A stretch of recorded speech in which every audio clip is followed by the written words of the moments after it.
और दुनिया हमको भक्त समझे इसलिए ऐसी बाजा बजने लगे, उठ करके नाचने लगे। आजकल कथाओं में यही होता, हृदय में कोई भाव नहीं, कथा समझने की क्षमता नहीं, भाव और भक्ति के मूल मंत्र उसे मालूम नहीं है।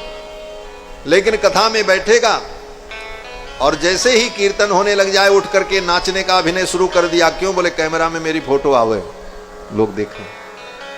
ले ये भक्ति नहीं। मैं कथाओं में कहता हूं, आपको बताऊं लखनऊ की एक घटना। लखनऊ में एक सज्जन कथा में आते थे,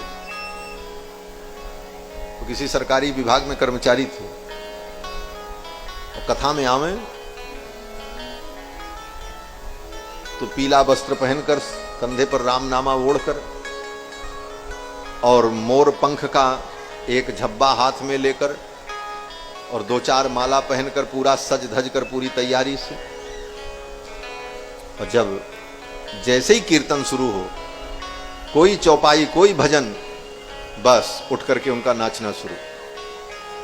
और ज्यों ही चौपाई कीर्तन समाप्त हो फिर बैठ करके वो मोबाइल चलावे कथा में। मैं वहीं व्यासपीठ से देखता रहता। अंत में एक दिन मुझे कहना पड़ा कि भाई ऐसे नृत्य से हमारी कथा बिगड़ जाएगी। हम ऐसे श्रोता नहीं चाहते जो हमारी कथा बिगाड़े।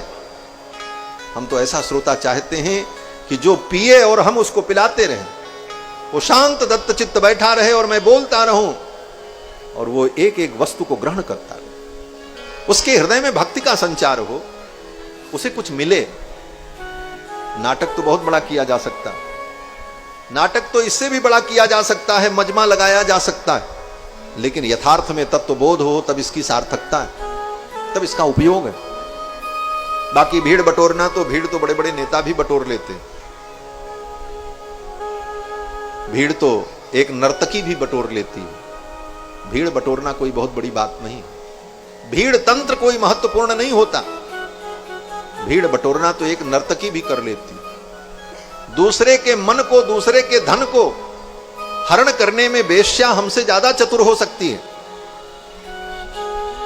गोस्वामी तुलसीदास जी कहते हैं कि परमन परधन हरण को वेश्या हूं प्रवीण। दूसरे के मन को, दूसरे के धन को हरण करने में तो वेश्या हमसे ज्यादा प्रवीण हो सकती है।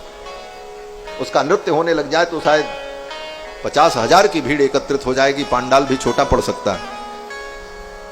लेकिन तुलसी सोई चतुरता, राम भगति रसलीन। चतुराई तो जीवन की वो है कि हमारे जीवन में भगवान की भक्ति आए, भक्ति का आनंद मिले।